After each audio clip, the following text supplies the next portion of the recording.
السلام. وعلیکم السلام.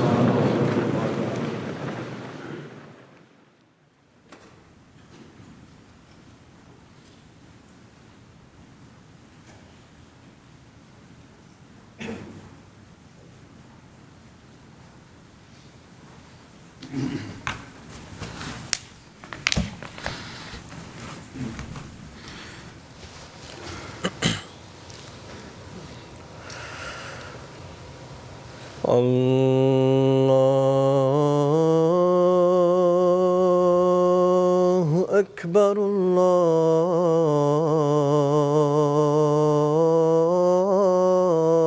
اللہ اکبر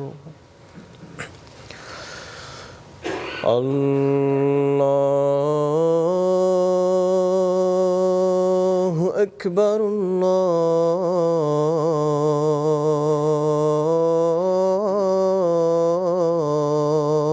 اکبر. اشہد ان لا الہ الا اللہ.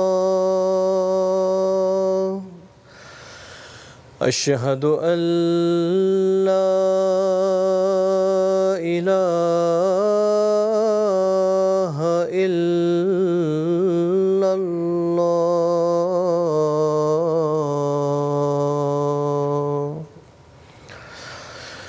اشہد ان محمد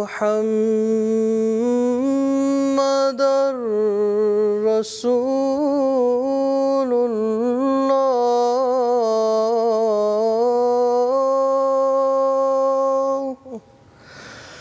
اشہد ان محمد رسول اللہ.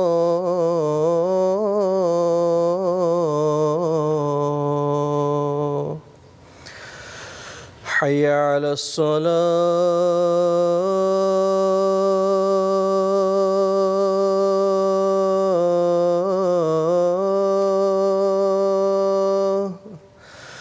حی علی الصلاة.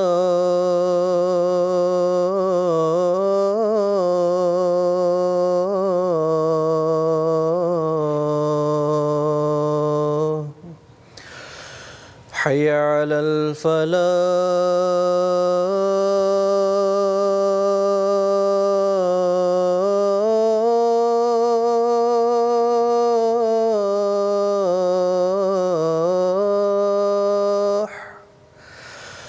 حی علی الفلاح.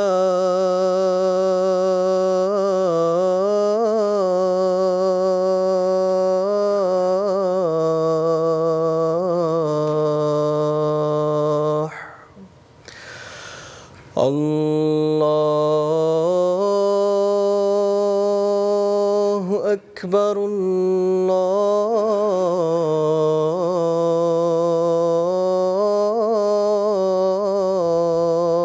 اکبر. لا الہ الا اللہ.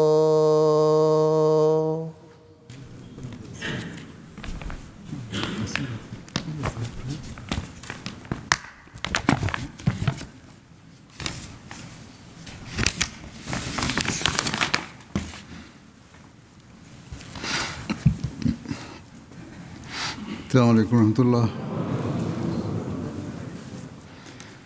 اشہد ان لا الہ الا اللہ وحدہ لا شریک لہ واشہد ان محمدا عبدہ ورسولہ. اما بعد فاعوذ باللہ من الشیطان الرجیم. بسم اللہ الرحمن الرحیم. الحمد للہ رب العالمین الرحمن الرحیم مالک إياك نعبد وإياك نستعين اهدنا الصراط المستقيم صراط الذين أنعمت عليهم غير المغضوب عليهم ولا الضالين.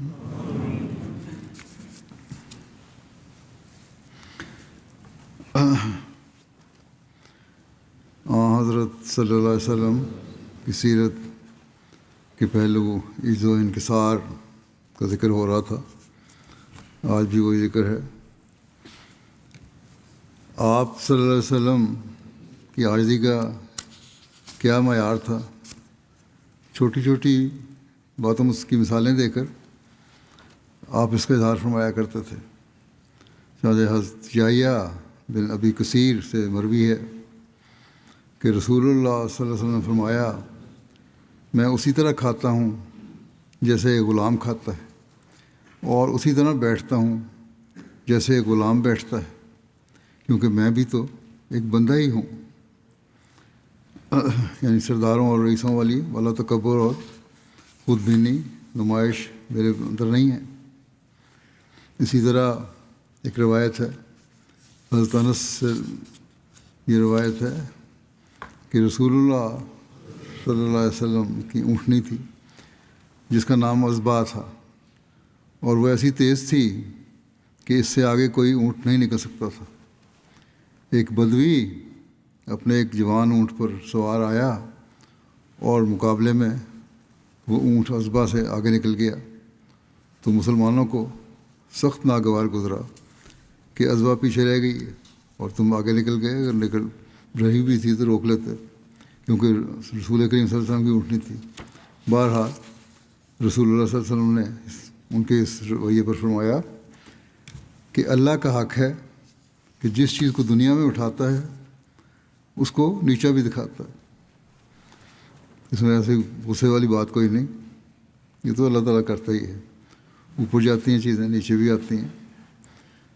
عام لوگ تو ایسی بات پر حسد میں آ جاتے ہیں لیکن آپ صلی اللہ علیہ وسلم کے سامنے ہمیشہ خدا تعالیٰ کی ذات تھی اور صرف اس کی برتری کو دنیا کو دکھانا چاہتے تھے.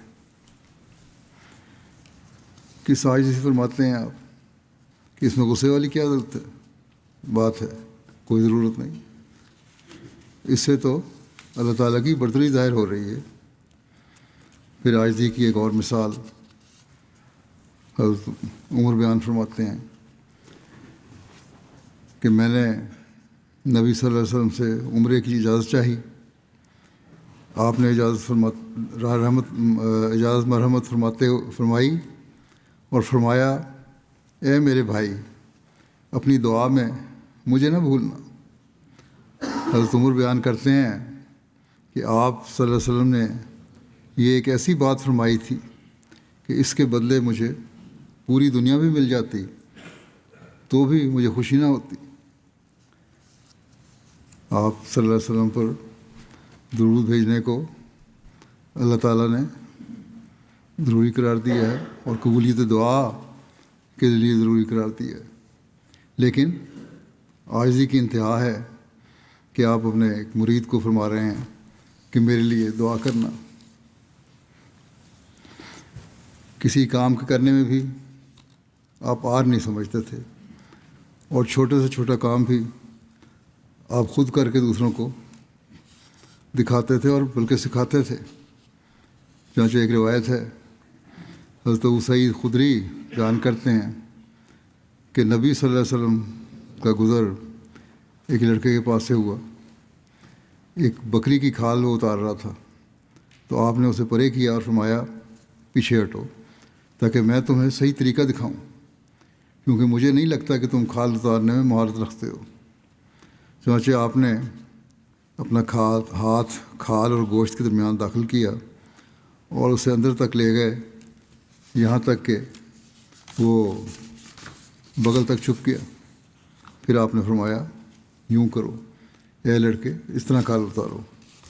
آپ نے اس کا سارا کام بھی کیا اور اس کو سکھایا بھی. پھر اسی طرح عاجزی سے دوسروں کے کام کرنے کی ایک اور روایت ہے۔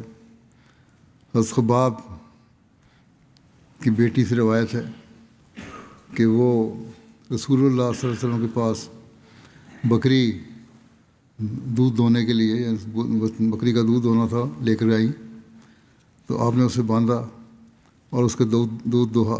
آپ نے فرمایا میرے پاس میں اپنا بڑا برتن لے کر آؤ۔ جو برتن لے کے آئی تھی آپ نے فرمایا نہیں، اس سے بڑا برتن لاؤ۔ سو میں ایک بڑا برتن لائی تو آپ نے اس میں دودھ دوہا یہاں تک کہ وہ بھر گیا۔ پھر آپ نے فرمایا خود بھی پیو اور اپنے پڑوسیوں کو بھی پلاؤ۔ یقیناً آپ کو خیال ہوگا کہ آپ کی دعا کی برکت سے اس میں اضافہ، غیر معمولی اضافہ ہوا ہے۔ تو آپ نے فرمایا کہ یہ برکت اپنی جو ہے یہ دوسروں کو بھی دو، اور بکری سے دگنا دودھ اس وقت دوہا گیا۔ سلام کرنے اور مجلس میں بیٹھنے کے بارے میں بھی آپ کی عاجزانہ حالت اور اعلیٰ اخلاق کی مثال ملتی ہے۔ چنانچہ روایت ہے، حضرت انس بن مالک نے بیان کیا، جب کوئی شخص نبی صلی اللہ علیہ وسلم کے سامنے آتا تو آپ اس سے مصافحہ فرماتے، آپ اپنا ہاتھ اس کے ہاتھ سے نہ کھینچتے یہاں تک کہ وہ شخص خود اپنا ہاتھ کھینچ لیتا، اور آپ صلی اللہ علیہ وسلم اپنا چہرہ مبارک اس کے چہرے سے نہ موڑتے یہاں تک کہ وہ شخص خود منہ موڑ لیتا، اور آپ کو کبھی نہیں دیکھا گیا کہ اپنے ہم نشین کے سامنے گھٹنے بڑھائے ہوئے ہوں۔ ایک روایت ہے، حضرت ابو مصنع املوکی سے روایت ہے یہ، انہوں نے کہا کہ رسول اللہ صلی اللہ علیہ وسلم اور آپ صلی اللہ علیہ وسلم سے پہلے کے انبیاء علیہ السلام لاٹھی کے سہارے چلتے تھے اور اس پر ٹیک لگاتے تھے، اور یہ لاٹھی اس لیے نہیں تھی کہ کوئی روپ ڈالنا ہے یا کوئی بڑائی ظاہر کرنی ہے، بلکہ یہ اللہ تعالیٰ کے حضور عاجزی اور انکساری کے طور پر ہوتا تھا، اور حضرت صلی اللہ علیہ وسلم کی عاجزی سب سے بڑھ گئی تھی۔ پھر عاجزی کی نصیحت بھی بڑے پرحکمت انداز میں آپ فرماتے ہیں۔ چنانچہ روایت ہے، ابن حزم بیان کرتے ہیں کہ رسول اللہ صلی اللہ علیہ وسلم کے سامنے اونٹ والوں اور بکری والوں میں فخر و مباحات کا مقابلہ ہوا۔ ہر ایک کہہ رہا تھا، اونٹ والے جو تھے مالک جن کے بہت زیادہ اونٹ تھے، کہتے ہیں ہم زیادہ بڑے ہیں تمہارے سے اور ہماری وسعت زیادہ ہے مال کی۔ بکریوں والے کہتے تھے ہم زیادہ ہیں۔ تو رسول اللہ صلی اللہ علیہ وسلم نے فرمایا، آپ وہاں گئے جب یہ مقابلہ ہو رہا تھا، بحث ہو رہی تھی، آپ نے فرمایا موسیٰ نبی بنا کر بھیجے گئے اور وہ بکریاں چراتے تھے، اور داؤد نبی بنا کر بھیجے گئے اور وہ بکریاں چراتے تھے، اور میں بھی نبی بنا کر بھیجا گیا ہوں اور میں بھی اپنے اہل کی بکریاں اجیات مقام پر چرایا کرتا تھا۔ فخر کرنے والوں کو بھی نصیحت فرما دی، اور جن پر اپنا فخر ظاہر کیا جا رہا تھا، بکریوں والوں کو چھوٹا سمجھا جا رہا تھا، ان کی بھی دلجوئی آپ نے فرما دی۔ اجیات کا ذکر جو آپ نے فرمایا ہے، یہ اجیات مکے میں صفا کے قریب ایک مقام ہے، اس مقام کو جیات بھی کہا جاتا ہے۔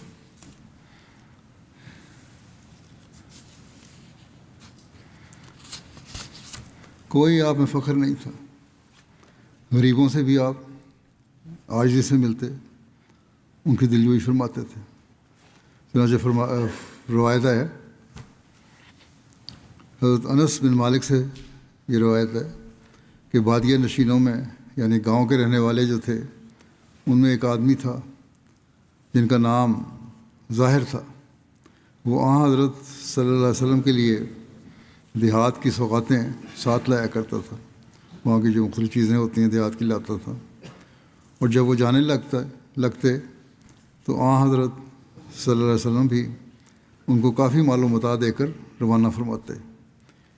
حضرت صلی اللہ علیہ وسلم فرمایا کرتے تھے کہ ظاہر ہمارے بادیہ نشین یعنی گاؤں میں رہنے والے دوست ہیں اور ہم ان کے شہری دوست ہیں۔ ایک دن ایسا ہوا کہ ظاہر بازار میں اپنا کچھ سامان فروخت کر رہے تھے کہ نبی کریم صلی اللہ علیہ وسلم ان کے پاس تشریف لائے اور پیچھے سے انہیں اپنے سینے سے لگا لیا۔ حضرت طاہر حضور کو دیکھنے نہیں پا رہے تھے۔ انہوں نے پوچھا کون ہے، مجھے چھوڑ دو۔ لیکن جب انہوں نے مڑ کر دیکھا تو حضرت صلی اللہ علیہ وسلم کو پہچان لیا تو اپنی کمر نبی کریم صلی اللہ علیہ وسلم کے سینہ مبارک سے مرنے لگے۔ حضرت صلی اللہ علیہ وسلم نے کہنا شروع کر دیا کہ کون اس غلام کو خریدے گا؟ حضرت طاہر نے عرض کیا کہ یا رسول اللہ، تب تو آپ مجھے گھاٹے کا سودا پائیں گے، مجھے کس نے خریدنا ہے؟ اس پر نبی کریم صلی اللہ علیہ وسلم نے فرمایا کہ اللہ کے نزدیک تم گھاٹے کا سودا نہیں ہو، یا فرمایا کہ اللہ کے حضور تم بہت قیمتی ہو۔ اسی واقعہ کو ایک خطبے میں ذکر کرتے ہوئے مسلمہ نے اس طرح بیان فرمایا ہے کہ حضور کے ایک صحابی تھے جو کسی پیدائشی نقص کی وجہ سے نہایت ہی بد شکل تھے، یعنی زیادہ اچھی شکل نہیں تھی، اور نہایت درجہ غریب بھی تھے، جسم اور کپڑے خاک آلود تھے۔ اسی حالت میں پسینے سے لبریز وہ بازار میں کسی کی کوئی چیز بیچ رہے تھے، مگر اس صحابی نے کوئی چیز ایسی تھی جس کی حضور کے دل میں قیمت تھی، آپ بہت قدر فرماتے تھے۔ اسی حالت میں جب کہ خود انہیں اپنے آپ سے گھینا آ رہی تھی، وہ اپنے آپ کو سمجھتے تھے کہ میں پسینے میں لتھڑا ہوا ہوں، مٹی میرے پر پڑی ہوئی ہے، اور خود بھی شاید گھبراتے ہوں گے۔ حضور اس وقت ان کے پیچھے سے تشریف لائے اور جس طرح بچوں سے کھیلتے ہیں اپنے ہاتھوں سے ان کی آنکھیں بند کر لیں۔ انہوں نے ٹول کر معلوم کر لیا کہ یہ حضور کے ہی ہاتھ ہیں، کیونکہ حضور کے جسم پر بال نہ تھے یا بہت کم تھے، اور جسم بھی نہایت ملائم تھا۔ اس پر وہ بھی محبت سے اپنا جسم حضور کے جسم سے رگڑنے لگے، جس سے حضور کا جسم اور کپڑے بھی میلے ہونے لگے، مگر حضور نے ذرا بھر برا نہ منایا۔ حضور نے اس پر ہاتھ رکھا اور فرمایا یہ میرا غلام ہے، کوئی ہے جو اسے خریدے؟ اس پر ان کا دل بھر آیا، یعنی ان صحابی کا، اور حضور سے کہا میرے آقا، یہ تو ایک بے نفع اور بے قیمت چیز ہے، اسے کون خریدے گا؟ حضور نے فرمایا ہرگز نہیں، اللہ تعالیٰ کے نزدیک اس کی بہت قیمت ہے۔ حضرت حسن بن علی آپ کے اعلیٰ اخلاق اور لوگوں سے عاجزی اور اخلاق سے ملنے اور آپ کی وجاہت کا نقشہ کھینچتے ہوئے ایک جگہ فرماتے ہیں کہ میں نے اپنے ماموں ہند بن ابی حالہ سے رسول اللہ صلی اللہ علیہ وسلم کا حلیہ مبارک پوچھا، اور وہ نبی کریم صلی اللہ علیہ وسلم کا حلیہ خوب بیان کرتے تھے، اور میں چاہتا تھا کہ وہ میرے سامنے اس کا کچھ تذکرہ کریں۔ اس پر انہوں نے بتایا کہ رسول اللہ صلی اللہ علیہ وسلم باروب اور وجیح شکل و صورت کے تھے، آپ کا چہرہ مبارک یوں چمکتا تھا جیسے 14ویں رات کا چاند۔ پھر انہوں نے یہ مکمل حدیث بیان کی۔ حضرت ساری تفصیل کھینچی۔ حضرت حسن کہتے ہیں میں نے یہ روایت حضرت حسین سے ایک عرصہ تک چھپائے رکھی، جو مجھے ساری معلومات جو انہوں نے دی تھیں، پھر ان سے بیان کی تو یہ معلوم ہوا کہ وہ اس بارے میں مجھ پر سبقت لے جا چکے ہیں، اور مجھ سے پہلے ہی ان سے وہ کچھ پوچھ چکے ہیں جو میں نے ان سے پوچھا تھا، بلکہ یہ بھی معلوم ہوا کہ وہ اپنے والد سے بھی حضور صلی اللہ علیہ وسلم کے گھر میں آنے اور جانے اور آپ کی شکل و صورت کے بارے میں دریافت کر چکے ہیں، اور کوئی بات بھی باقی نہیں چھوڑی۔ حضرت امام حسین فرماتے ہیں میں نے اپنے والد سے رسول اللہ صلی اللہ علیہ وسلم کے گھر میں داخل ہونے کے بارے میں پوچھا۔ وہ پہلی باتیں تو باہر کی تھیں، گھر کی باتیں جو پوچھیں حضرت علی سے، تو انہوں نے فرمایا کہ جب حضور صلی اللہ علیہ وسلم اپنے گھر تشریف لاتے تو گھر کے اوقات کو 3 حصوں میں تقسیم فرماتے، ایک حصہ اللہ جل شانہ کے لیے وقف فرماتے، ایک حصہ اپنے اہل کے لیے اور ایک حصہ خود اپنے لیے، پھر اپنے حصے کو بھی اپنے اور لوگوں کے درمیان بانٹ لیتے اور اس میں خاص صحابہ کے ذریعے عام لوگوں تک دین کی باتیں پہنچاتے اور ان سے کوئی بات بچا نہ رکھتے۔ اور آپ کی سیرت میں امت کے حصے کی تقسیم کا طریقہ کار یہ تھا کہ ملاقات کے لیے اجازت دینے میں امت کے اہل فضل لوگوں کو ترجیح دیتے اور دین میں فضیلت کے لحاظ سے ان کی تقسیم ہوتی تھی۔ ان میں سے بعض کو ایک حاجت ہوتی، بعض کو 2 اور بعض کو کئی حاجتیں ہوتی۔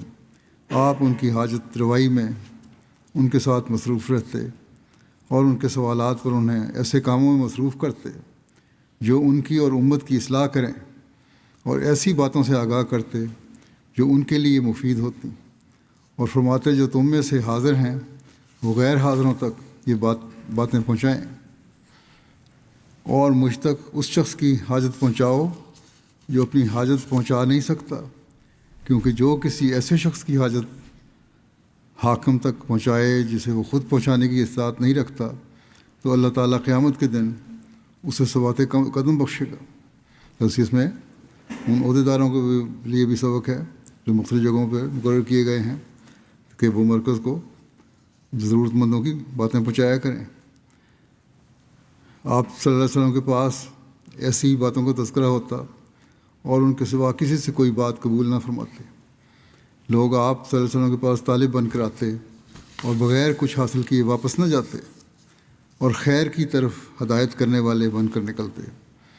وہ یعنی حضرت امام حسین کہتے ہیں، پھر میں نے اپنے والد سے حضور صلی اللہ علیہ وسلم کے گھر سے باہر نکلنے کے بارے میں پوچھا کہ اس دوران کیا کرتے تھے۔ انہوں نے فرمایا کہ رسول اللہ صلی اللہ علیہ وسلم بامقصد بات کے سوا کلام نہ فرماتے، آپ صحابہ کی تعلیف قلب فرماتے اور انہیں متنفر نہ کرتے، ہر قوم کے معزز فرد کی عزت کرتے اور اسے ان پر والی بنا دیتے، لوگوں کو ہوشیار کرتے اور ان سے محتاط رہتے، بغیر ان سے آپ کی خندہ پیشانی اور خوش خلقی میں کوئی فرق آئے۔ یعنی لوگوں سے ہوشیار بھی کرتے، یہ کسی کے بارے میں اگر کوئی شک ہوتا، لیکن اس طرح نہیں کہ اس سے کوئی رویہ آپ کو بدل جائے، بلکہ آپ ہر شخص سے خوش اخلاقی سے پیش آتے۔ ہاں، احتیاط کا جہاں تقاضا ہے وہاں پہ احتیاط بھی کرتے، لوگوں سے ملنے والوں سے بعض ہوتے ہیں ایسے لوگ مشکوک بھی۔ آپ اپنے صحابہ پر نظر رکھتے اور لوگوں سے لوگوں کے احوال دریافت فرماتے، اچھی بات کی تعریف کرتے اور اسے تقویت دیتے اور بری بات کی برائی بیان کرتے اور اس کا زور توڑتے۔ آپ ہر امر میں میانہ رو تھے، تضاد سے پاک تھے، آپ غافل نہ ہوتے، مبادہ لوگ غافل ہو جائیں یا تھک جائیں۔ آپ صورتحال کے لیے تیار رہتے، ہر صورتحال کے لیے تیار رہتے، آپ نہ حق سے پیچھے رہتے نہ اس سے نہ آگے بڑھتے، جو حق ہے اتنا ہی کام ہے کرتے۔ آپ لوگوں میں سے آپ کے قریب وہ ہوتے جو سب سے بہترین ہوتے، آپ کے نزدیک سب سے افضل وہ ہوتا جو سب سے زیادہ خیر خواہی میں بڑا ہوا ہوتا، اور آپ کے نزدیک درجے میں سب سے بڑا وہ ہوتا جو ہمدردی اور معاونت میں دوسروں سے سب سے اچھا ہوتا۔ درجے میں سب سے بڑا وہ ہے جو لوگوں سے ہمدردی کرتا ہے اور ان کی مدد کرنے والا ہے، وہ جو سب سے زیادہ ہوتا وہ آپ کے قریب ہوتا اور اس کو آپ پسند کرتے۔ حضرت امام حسین کہتے ہیں، پھر میں نے حضور صلی اللہ علیہ وسلم کی مجلس کے بارے میں پوچھا تو انہوں نے فرمایا، آپ اٹھتے بیٹھتے ذکر الہی کرتے اور جب کسی قوم کے پاس جاتے تو جہاں مجلس ختم ہوتی وہیں تشریف رکھتے اور یہی ارشاد فرماتے۔ آپ ہر ہم نشین کو اس کا حق دیتے، کوئی یہ گمان نہ کرتا کہ کوئی دوسرا اس سے زیادہ معزز ہے۔ جو آپ کے پاس بیٹھتا حضور کے پاس اپنی کوئی ضرورت بیان کرتا تو آپ سب کے ساتھ اس کے ساتھ رہتے، یہاں تک کہ وہ خود اٹھ کر چلا جاتا، اور جو آپ سے اپنی حاجت طلب کرتا آپ اسے بغیر دیے یا نرمی سے بات کیے بغیر، بات کے بغیر واپس نہ کرتے۔ حاجت کے لیے آتا تو کچھ دیتے، یا اگر نہیں ہو دے سکتے تو بڑی نرمی سے جواب دیتے تھے۔ آپ کی خندہ پیشانی، سخاوت اور حسن خلق سب کے لیے تھی۔ آپ ان کے لیے باپ ہو گئے تھے۔ حقوق کے لحاظ سے آپ کے نزدیک سب برابر تھے۔ آپ کی مجلس علم اور حیا اور صبر اور امانت کی مجلس ہوتی، نہ اس میں آوازیں بلند ہوتیں، نہ قابل احترام چیزوں کی بے حرمتی ہوتی، نہ کسی کی کمزوریوں کو بیان کیا جاتا، سب آپس میں برابر ہوتے، اور تقویٰ کے سبب وہ ایک دوسرے پر فضیلت رکھتے۔ اب ایک دوسرے کی کمزوریاں بیان کی جاتی ہیں؟ نہیں، آپ کی مجلس میں ایسا کبھی نہیں ہوا۔ ایک دوسرے سے انکساری سے پیش آتے، بڑے کی عزت کرتے اور چھوٹے پر رحم کرتے، اور ضرورت مند کو ترجیح دیتے اور اجنبی کا خیال رکھتے۔ یہ نہیں کہ کوئی اجنبی آیا تو اس کو توجہ نہ دو، اس کا بھی خیال رکھتے۔ حضرت اقدس مسیح موعود علیہ السلام فرماتے ہیں، خدا کی رضا میں فانی لوگ نہیں چاہتے کہ ان کو کوئی درجہ اور امامت دی جائے۔ وہ ان درجات کی نسبت گوشہ نشینی اور تنہا عبادت کے مزے لینے کو زیادہ پسند کرتے ہیں، مگر ان کو خدا تعالیٰ کشاں خلق کی بہتری کے لیے ظاہر کرتا اور مبعوث فرماتا ہے۔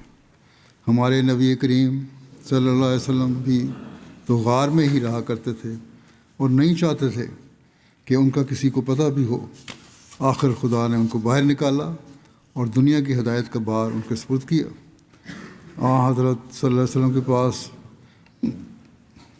ہزاروں شاعر آتے اور آپ کی تعریف میں شعر کہتے تھے، مگر لعنتی ہے وہ دل جو خیال کرتا ہے کہ حضرت صلی اللہ علیہ وسلم ان کی تعریفوں سے پھولتے تھے، یعنی کہ خوش ہوتے تھے۔ وہ ان کو مردہ کیڑے کی طرح خیال کرتے تھے۔ مدح وہی ہوتی ہے جو خدا آسمان سے کرے۔ یہ لوگ محبت ذاتی میں غرق ہوتے ہیں، ان کو دنیا کی مدح و ثناء کی پرواہ نہیں ہوتی۔ تو یہ مقام ایسا ہوتا ہے کہ خدا آسمان اور عرش سے ان کی تعریف اور مدح کرتا ہے۔ پھر حضرت اقدس مسیح علیہ السلام فرماتے ہیں، کوئی شخص عیسائی ہمارے نبی صلی اللہ علیہ وسلم کے پاس آیا۔ حضرت نے اس کی بہت تواضع خاطر کی داری کی۔ وہ بہت بھوکا تھا۔ حضرت نے اس کو خوب کھلایا کہ اس کا پیٹ بہت بھر گیا۔ رات کو اپنی رضائی عنایت فرمائی۔ جب وہ سو گیا تو اس کو بہت زور سے دست آیا کہ وہ روک نہ سکا اور رضائی میں ہی کر دیا۔ جب صبح ہوئی تو اس نے سوچا کہ میری حالت کو دیکھ کر کراہت کریں گے، شرم کے مارے وہ نکل کر چلا گیا۔ جب لوگوں نے دیکھا تو حضرت سے عرض کی کہ جو نصرانی عیسائی تھا وہ رضائی کو خراب کر گیا ہے، اس میں دست پھرا ہوا ہے۔ حضرت نے فرمایا کہ مجھے دو تاکہ میں صاف کر دوں۔ لوگوں نے عرض کیا کہ حضرت آپ کیوں تکلیف اٹھاتے ہیں، ہم جو حاضر ہیں ہم صاف کر دیں گے۔ حضرت نے فرمایا کہ وہ میرا مہمان تھا، اس لیے میرا ہی کام ہے، اور اس کو پانی منگا کر خود ہی صاف کرنے لگے۔ نہایت عاجزی سے مہمان کی جو تھا گند اس کو صاف کیا۔ وہ عیسائی جب ایک کوس نکل گیا تو اس کو یاد آیا کہ اس کے پاس جو سونے کی سلیب تھی وہ چارپائی پر بھول آیا ہے، اس لیے واپس آیا تو دیکھا کہ حضرت اس کے پخانہ کو رضائی پر سے خود صاف کر رہے ہیں۔ اس کو ندامت آئی اور کہا کہ اگر میرے پاس یہ ہوتی تو میں کبھی اس کو نہ دھوتا۔ اس سے معلوم ہوا، اس نے سوچا کہ اس سے معلوم ہوا کہ ایسا شخص کہ جس میں اتنی بے نفسی ہے، اتنی عاجزی ہے، اور وہ خدا تعالیٰ کی طرف سے ہے، پھر وہ مسلمان ہو گیا۔ آپ کے اس عمل کو دیکھ کے حضرت صلی اللہ علیہ وسلم کو جو پہلی وحی ہوئی اس وقت بھی آپ کی عاجزی اور انکساری کا ہی اظہار ہوتا ہے۔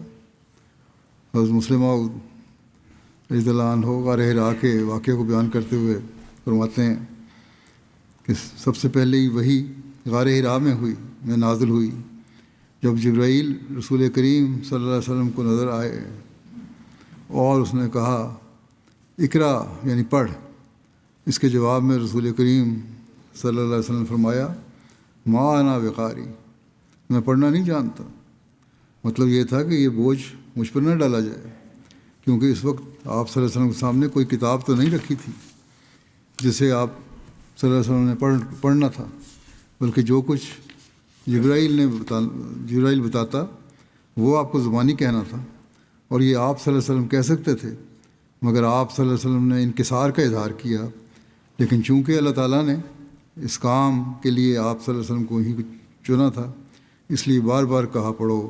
آخر تیسری بار کہنے پر آپ نے پڑھا، اور پھر وہ اس نے فرشتے نے وہ آیت پڑھائی کہ رب بسم ربک الذی خلق والی۔ اس طرح اس واقعے کے بارے میں ایک اور جگہ مسلم موعود نے یوں لکھا ہے تفسیر میں،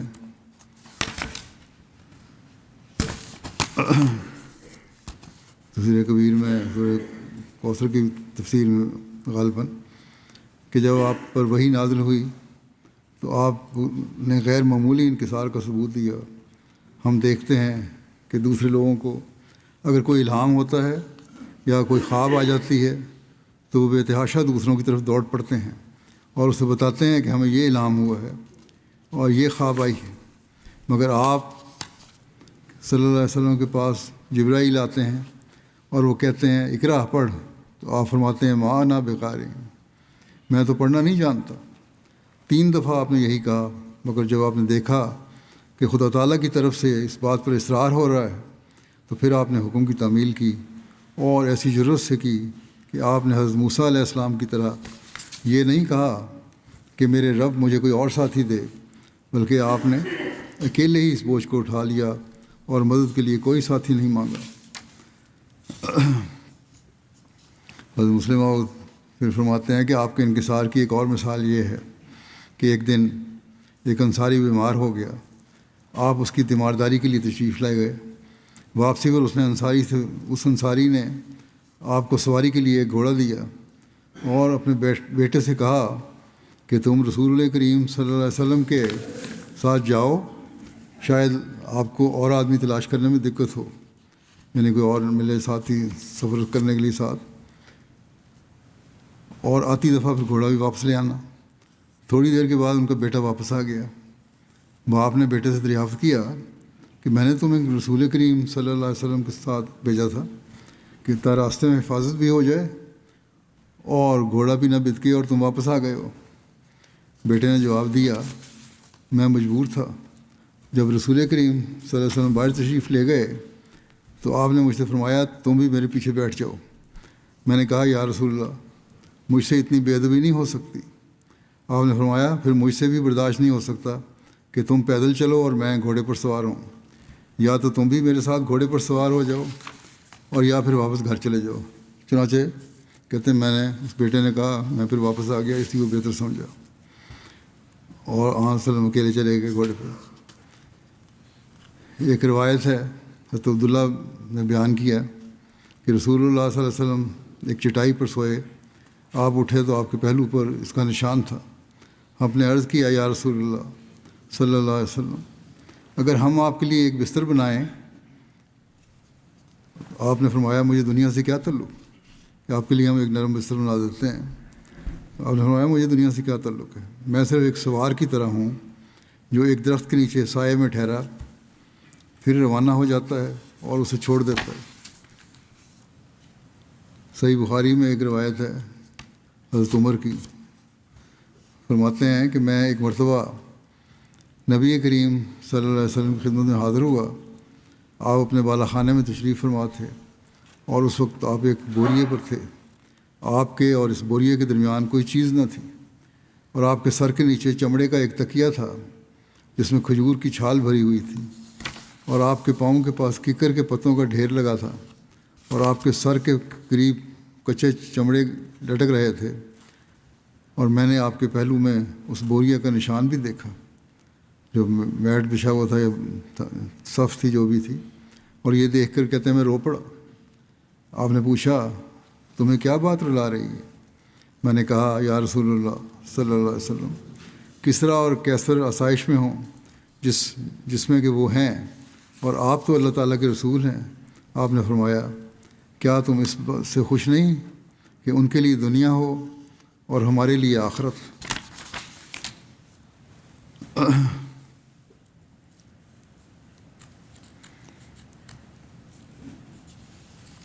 حضرت مسیح موعود علیہ السلام اس واقعے کو بھی بیان کرتے ہوئے اس طرح فرماتے ہیں کہ حضرت صلی اللہ علیہ وسلم کی تمتع دنیاوی کا یہ حال تھا کہ ایک بار حضرت عمر آپ سے ملنے گئے، ایک لڑکا بھیج کر اجازت چاہی۔ حضرت صلی اللہ علیہ وسلم ایک کھجور کی چٹائی پر لیٹے ہوئے تھے۔ جب حضرت عمر اندر آئے تو آپ اٹھ کر بیٹھ گئے۔ حضرت عمر نے دیکھا کہ مکان سب خالی پڑا ہے اور کوئی زینت کا سامان اس میں نہیں ہے، ایک کھونٹی پر تلوار لٹک رہی ہے، یا وہ چٹائی ہے جس پر آپ لیٹے ہوئے تھے اور جس کے نشان اسی طرح آپ کے پشت مبارک پر بنے ہوئے تھے۔ حضرت عمر اس کو دیکھ کر رو پڑے۔ آپ نے پوچھا، اے عمر، تجھ کو کس چیز نے رلایا؟ عمر نے عرض کیا کہ کسرا اور کیسر تو تنعم کے اسباب رکھیں، اور آپ جو خدا کے رسول اور دو جہان کے بادشاہ ہیں اس حال میں رہیں۔ حضرت صلی اللہ علیہ وسلم نے فرمایا، اے عمر، مجھے دنیا سے کیا غرض؟ میں تو اس مسافر کی طرح گزارا کرتا ہوں جو اونٹ پر سوار منزل مقصود کو جاتا ہو، ریگستان کا راستہ ہو اور گرمی کی سخت شدت کی وجہ سے کوئی درخت دیکھ کر اس کے سائے میں سستا لے، اور جو ہی کہ ذرا پسینہ خشک ہوا وہ پھر چل پڑے۔ بد اخلاق لوگوں سے بھی آپ ہمیشہ نرمی اور عاجزی کے اعلیٰ اخلاق کا مظاہرہ فرماتے تھے۔ حضرت ابو ہریرہ رضی اللہ عنہ سے روایت ہے کہ ایک آدمی نے رسول اللہ صلی اللہ علیہ وسلم کے پاس آ کر اپنا حق طلب کیا اور سخت لہجہ اختیار کیا۔ صحابہ کرام اس پر ناراض ہوئے، مگر رسول اللہ صلی اللہ علیہ وسلم نے فرمایا، چھوڑ دو، کیونکہ حق والے کے پاس اپنی بات کہنے کا حق ہے، کیونکہ اس کا حق دینا ہے میں نے، بہرحال وہ بات کرنے کا حق رکھتا ہے، اور اس کے لیے ایک اونٹ خرید کر اسے دے دو۔ جو قرض لینے آیا تھا اس کو ایک اونٹ خرید کے دے دو۔ صحابہ نے کہا، ہمیں اس کے برابر اونٹ نہیں ملا، جو قرض ہے اس سے زیادہ قیمت کے اونٹ مل رہے ہیں، صرف اس سے بہتر مل رہے ہیں۔ تو آپ نے فرمایا، وہی اسے خرید کے دے دو، کیونکہ تم میں سب سے اچھا وہ ہے جو قرض کی ادائیگی میں سب سے بہتر ہے۔ اب یہاں بعض جھگڑے جو ہوتے ہیں، اصل قرض جو دینا ہوتا ہے اس سے بھی وہ بھی نہیں دے رہے ہوتے، اور لڑ جھگڑ رہے ہوتے ہیں کہ اس میں بھی کمی کرو۔ اگر یہ چیزیں ہمیں سمجھ آ جائیں تو بہت سارے جھگڑے ہمارے ختم ہو جائیں۔ اسی طرح آپ کی عاجزی کا ایک واقعہ یوں ملتا ہے۔ فتح مکہ کے وقت جب رسول کریم صلی اللہ علیہ وسلم مسجد حرام میں داخل ہوئے تو حضرت ابوبکر اپنے والد کو لے کر رسول کریم صلی اللہ علیہ وسلم کی خدمت میں حاضر ہوئے۔ جب نبی کریم صلی اللہ علیہ وسلم نے ان کو دیکھا تو آپ صلی اللہ علیہ وسلم نے فرمایا، اے ابوبکر، تم اس بوڑھے عمر رسیدہ شخص کو گھر ہی رہنے دیتے، میں خود ان کے پاس آ جاتا۔ اس پر حضرت ابوبکر نے عرض کیا کہ یا رسول اللہ، یہ اس بات کے زیادہ مستحق ہیں کہ آپ کی خدمت میں حاضر ہوتے، نہ یہ کہ آپ ان کے پاس تشریف لاتے۔ حضرت ابوبکر نے انہیں رسول کریم صلی اللہ علیہ وسلم کے سامنے بٹھایا تو آپ صلی اللہ علیہ وسلم نے ان کے سینے پر ہاتھ پھیرا اور فرمایا کہ اسلام لے آئیں، آپ سلامتی میں آ جائیں گے۔ چنانچہ ابو قحافہ نے اسلام قبول کر لیا۔ اسی طرح گھر میں معمولی زندگی گزارنے کے بارے میں روایت ہے، حضرت حسن سے یہ روایت ہے کہ رسول اللہ صلی اللہ علیہ وسلم کے دروازے سب کے لیے کھولے تھے، نہ آپ صلی اللہ علیہ وسلم کے لیے کوئی دربان کھڑا ہوتا تھا، نہ آپ صلی اللہ علیہ وسلم کے لیے صبح شام بڑے بڑے برتنوں میں کھانے پیش کیے جاتے تھے، یعنی اعلیٰ قسم کے کھانے کو نہیں پیش ہوتے تھے۔ رسول اللہ صلی اللہ علیہ وسلم سے جو بھی ملاقات کرنا چاہتا وہ آسانی سے آپ صلی اللہ علیہ وسلم سے مل سکتا تھا۔ آپ صلی اللہ علیہ وسلم زمین پر بیٹھتے، اپنا کھانا بھی زمین پر رکھتے، سادہ اور موٹے کپڑے پہنتے، گدھے پر سوار ہوتے، لوگوں کو اپنی سواری کے پیچھے بٹھاتے اور کھانے کے بعد اپنی انگلیاں چاٹ لیا کرتے تھے، یعنی صاف کر لیتے تھے۔ یہ انگلیاں چاٹنے کے بارے میں بھی بخاری میں ایک حدیث ہے کہ نبی کریم صلی اللہ علیہ وسلم نے ارشاد فرمایا کہ کھانے کے بعد ہاتھ صاف کرنے سے پہلے، یعنی دھونے سے پہلے، اپنی انگلیاں چاٹ لینی چاہیے۔ چنانچہ انگلیاں چاٹنے کے بارے میں بخاری میں شرح میں حضرت زین العابدین ولی اللہ شاہ صاحب نے لکھا ہے،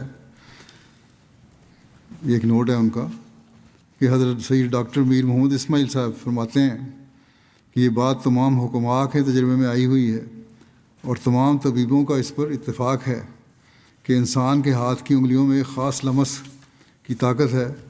مثلا ہم اگر کسی کو کپڑے کی ملائمت کو دیکھنا چاہیں تو سوائے ہاتھ کی انگلیوں کی کہ اس کی ملائمت کا اندازہ نہیں کر سکتے، حالانکہ تمام جسم میں مس یا لمس کی طاقت پائی جاتی ہے، لیکن ہاتھ کے سوا مثلا پیر سے اگر ملائمت کا اندازہ لگانا ہو تو ہم پورے کامیاب نہیں ہو سکیں گے۔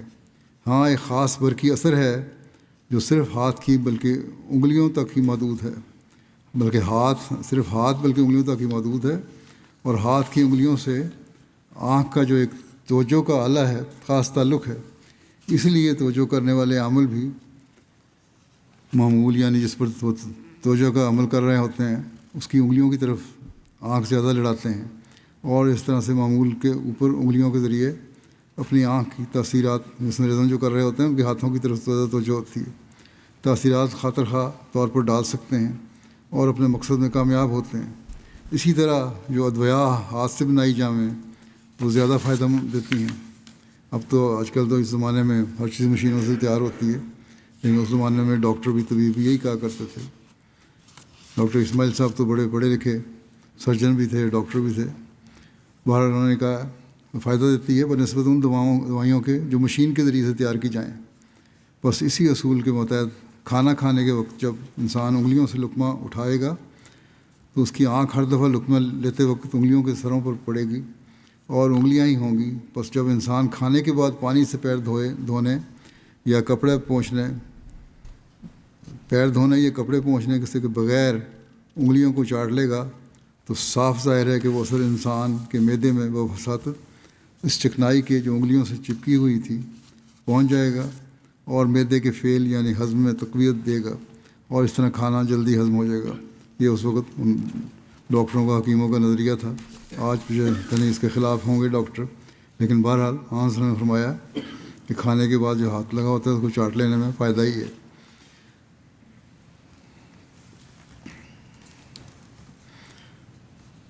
بخاری کی روایت میں ہے کہ فلا یمسح یدہ حتی یلقاہا و یلقاہا، اپنے ہاتھ نہ پونچھے جب تک کہ ان کو چاٹ نہ لے، یا فرمایا ان کو چٹا نہ دے۔ شارحین نے اس کسی سے چٹوانے کے متعلق لکھا ہے کہ اس سے مراد ہے کہ وہ اپنے خادم سے یا اپنے بیٹے سے یا اس شخص سے جس کو انگلیوں کے چاٹنے سے گھن نہ آئے چٹوائے، وہ جس نے کھانا کھانا ہے اس کو ضرورت کیا ہے خود بھی چاٹ سکتا ہے۔ تو شرح لکھنے والے بعض دفعہ کہیں کے کہیں پہنچ جاتے ہیں۔ بہرحال یہ بات نامناسب ہے اور شرف انسانی کے برعکس نظر آتی ہے کہ کسی اور کو کہا جائے کہ تم میری انگلیاں چاٹو۔ اس کا یہ مطلب بہرحال ہو سکتا ہے کہ انسان کھانا کھانے کے بعد اپنی انگلیاں خود بھی چاٹ کر صاف کرے اور اپنے زیر کفالت اور زیر تربیت افراد کو بھی بتائے کہ وہ اپنی انگلیاں چاٹ کر صاف کر لیں، تاکہ ان طبی فوائد اور دیگر مقاصد کو حاصل کرنے والے بنیں جو حضرت صلی اللہ علیہ وسلم کے اس ارشاد میں پنہاں ہیں۔ مسجد میں صفائی، جھاڑ پونچھ کے کام کو بھی آپ نے کبھی آر نہیں سمجھا۔ چنانچہ روایت ہے حضرت یعقوب بن زید سے کہ رسول اللہ صلی اللہ علیہ وسلم مسجد میں آنے والی گرد و غبار کو ایک چھڑی سے صاف کیا کرتے تھے، یعنی یہی مراد ہو سکتی ہے اس سے کہ چھڑی کے آگے کوئی کپڑا وغیرہ لگا کر اسے جھاڑ پونچھ کرتے تھے۔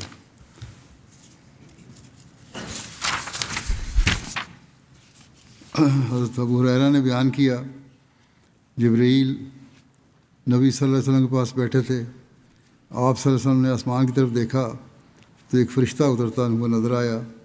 جبرائیل نے کہا کہ وہ فرشتہ ہے جو اپنی پیدائش کے دن سے لے کر اس گھڑی سے پہلے کبھی نازل نہیں ہوا۔ جب وہ فرشتہ نازل ہوا تو اس نے کہا، اے محمد صلی اللہ علیہ وسلم، آپ کے رب نے مجھے آپ کے پاس بھیجا ہے۔ اللہ تعالیٰ کہتا ہے کیا وہ آپ کو بادشاہ نبی بنایا یا بندہ رسول؟ جبرائیل نے کہا کہ اے محمد صلی اللہ علیہ وسلم، اپنے رب کے لیے تواضع اختیار کیجیے۔ تو نبی صلی اللہ علیہ وسلم نے فرمایا بلکہ بندہ رسول بنا کر مبعوث کرے۔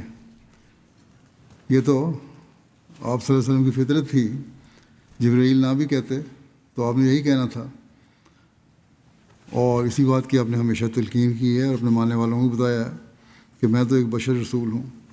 بہرحال اس روایت کا مطلب ہے یہی کہ آپ نے اگر وہ موقع پیش آیا تو آج جیسے آپ نے یہی کہا کہ میں بادشاہ رسول نہیں بننا چاہتا، میں تو اللہ کو بندہ عاجز انسان اور اس کا رسول بننا چاہتا ہوں، اور یہی ہمارے کلمے میں ذکر ہے۔ ایک حقیقی مسلمان کو کس طرح عاجز ہونا چاہیے، ایک روایت میں ہے، حضرت اعاذ بن حمار بیان کرتے ہیں کہ رسول اللہ صلی اللہ علیہ وسلم نے فرمایا یقیناً اللہ تعالیٰ نے میری طرف وحی کی ہے کہ تم لوگ عاجزی اختیار کرو یہاں تک کہ کوئی کسی پر زیادتی نہ کرے اور نہ ہی کوئی کسی پر فخر کرے۔ آپ کے غلام صادق حضرت اقدس مسیح علیہ السلام ہمیں نصیحت کرتے ہوئے فرماتے ہیں عاجزی اختیار کرنی چاہیے۔ عاجزی کا سیکھنا مشکل نہیں ہے، اس کا سیکھنا ہی کیا ہے، انسان تو خود ہی عاجز ہے اور وہ عاجزی کے لیے ہی پیدا کیا گیا ہے۔ ما خلقت الجن والانس الا لیعبدون، کہ میں نے جن اور انس کو پیدا نہیں کیا مگر اس لیے کہ وہ میری عبادت کریں۔ تکبر وغیرہ سب بناوٹی چیزیں ہیں، اگر وہ اس بناوٹ کو اتار دے تو پھر اس کی فطرت میں عاجزی ہی نظر آئے گی۔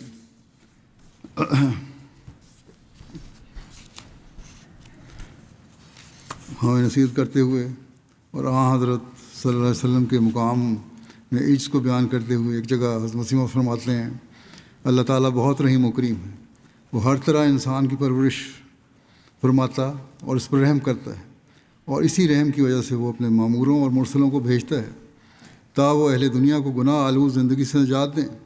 مگر تکبر بہت خطرناک بیماری ہے، جس انسان میں یہ پیدا ہو جاوے اس کے لیے روحانی موت ہے۔ میں یقیناً جانتا ہوں کہ یہ بیماری قتل سے بھی بڑھ کر ہے۔ متکبر شیطان کا بھائی ہو جاتا ہے، اس لیے کہ تکبر ہی نے شیطان کو ذلیل اور خوار کیا۔ اس لیے مومن کی یہ شرط ہے کہ اس میں تکبر نہ ہو، بلکہ انکسار، عاجزی، فروتنی اس میں پائی جائے، اور یہ خدا کے ماموروں کا خاصہ ہوتا ہے، ان میں حد درجہ کی فروتنی اور انکسار ہوتا ہے، اور سب سے بڑھ کر حضرت صلی اللہ علیہ وسلم میں یہ وصف تھا۔ آپ کے خاتون سے پوچھا گیا کہ تیرے ساتھ آپ کا کیا معاملہ ہے؟ اس نے کہا کہ سچ تو یہ ہے کہ مجھ سے زیادہ وہ میری خدمت کرتے ہیں۔ اللہم صلی علی محمد و علی آل محمد وبارک وسلم۔ یہ ہے نمونہ اخلاق، اعلیٰ اخلاق اور فروتنی کا، اور یہ بات بھی سچ ہے کہ زیادہ تر عزیزوں میں خدام ہی ہوتے ہیں جو ہر وقت گرد و پیش حاضر رہتے ہیں۔ اس لیے اگر کسی کے انکسار و فروتنی اور تحمل و برداشت کا نمونہ دیکھنا ہو تو ان سے معلوم ہو سکتا ہے۔ بعض مرد یا عورتیں ایسی ہوتی ہیں کہ خدمت گار سے ذرا کوئی کام بگڑا، اس نے چائے میں نقص ہوا تو جھٹ گالیاں دینی شروع کر دیں یا تازیانہ لے کر مارنا شروع کر دیا، اور ذرا شوربے میں نمک زیادہ ہو گیا، بس بیچارے خدمت گاروں یا پر آفت آ گئی۔ دوسرے غربا کے ساتھ معاملہ تب پڑتا ہے کہ وہ فاقہ مست ہوتے ہیں اور خشک روٹی پر گزارا کر لیتے ہیں، مگر یہ باوجود علم ہونے کے بھی ان کی پرواہ نہیں کرتے۔ وہ ان کو امتحان میں ڈالتے ہیں، جب بصورت سائل آتے ہیں۔ خدا تعالیٰ جب اس کو غریب سوال کرنے کے لیے آتا ہے امیر کے پاس تو وہ ابتلا میں ڈال رہا ہوتا ہے۔ اصل نیکی تو اس وقت ہے کہ ان کی حاجات پوری کرو۔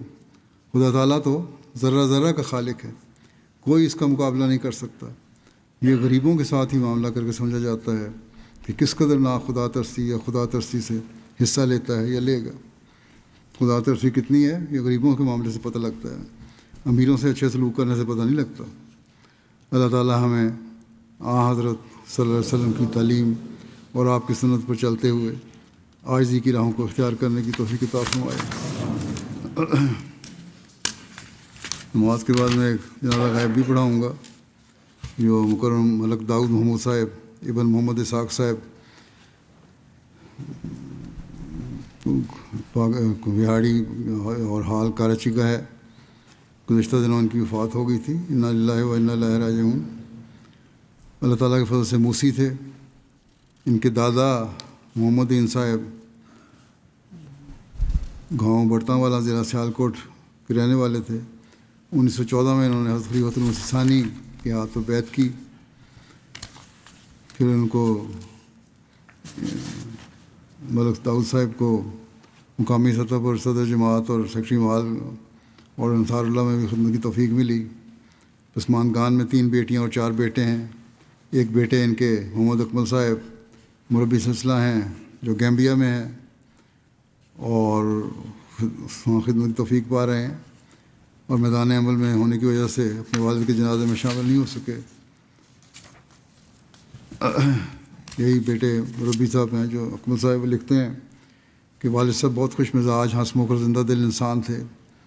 تبلیغ کا بڑا شوق تھا اور ہمیشہ جب بھی اپنی زمینوں پر بھی جاتے سندھ میں تو وہاں جا کے بھی تبلیغ کے بہانے ڈھونڈتے، لوگوں کو تبلیغ کرتے. جب تک پاکستان میں قانون نہیں پاس ہو گیا سختی کا، اس وقت تک اپنے ساتھ پمفلٹ بھی رکھتے تھے اور ہمیشہ تبلیغ بھی کیا کرتے تھے.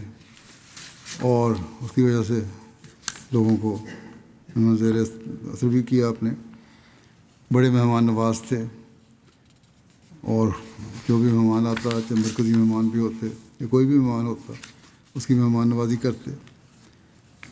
اپنے گھر میں نماز سینٹر بنایا ہوا تھا جب تک نماز سینٹر نہیں بن گیا، اور باجماعت نمازوں کا اہتمام ہوتا تھا. فجر کی نماز کے بعد کہتے ہیں بڑی اونچی آواز میں تلاوت قرآن کریم بھی کیا کرتے تھے. اور ان کے ایک سینٹر میں ہی دوسری جماعتوں سے بھی لوگ جمعہ پڑھنے آیا کرتے تھے. اور پھر یہ کہا کرتے تھے اپنے کھیتوں میں جو زمینوں پہ جاتے تھے کہ میں اپنے کھیتوں میں جا کر اس کے ہر کونے پر نفل ادا کرتا ہوں، اور اس کی وجہ سے اللہ تعالیٰ میری فصل میں برکت ڈال دیتا ہے اور دوسروں سے دگنی فصل ہو جاتی ہے. اسی طرح اپنے جو گھر بنایا تھا وہاں اپنے گاؤں میں، وہ اپنے بچوں کو کہا کہ میں چاہتا ہوں کہ میں سارا مستقل جماعت کو دے دوں اور جماعت کا سینٹر بن جائے. پھر انہوں نے دے بھی دیا. وہاں مہمان نوازی کا بڑا نمایاں وصف تھا، اور لوگوں کی خدمت کرنا اور جماعت سے کامل اطاعت اور خطبات سننا، یہ ان کا خاص وصف تھا. اللہ تعالیٰ ان سے مغفرت کا سلوک فرمائے.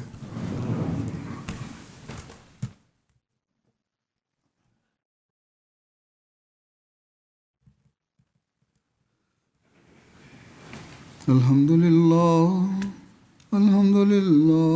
نحمده ونستعينه ونستغفره ونؤمن به ونتوكل عليه ونعوذ بالله من شرور أنفسنا ومن سيئات أعمالنا.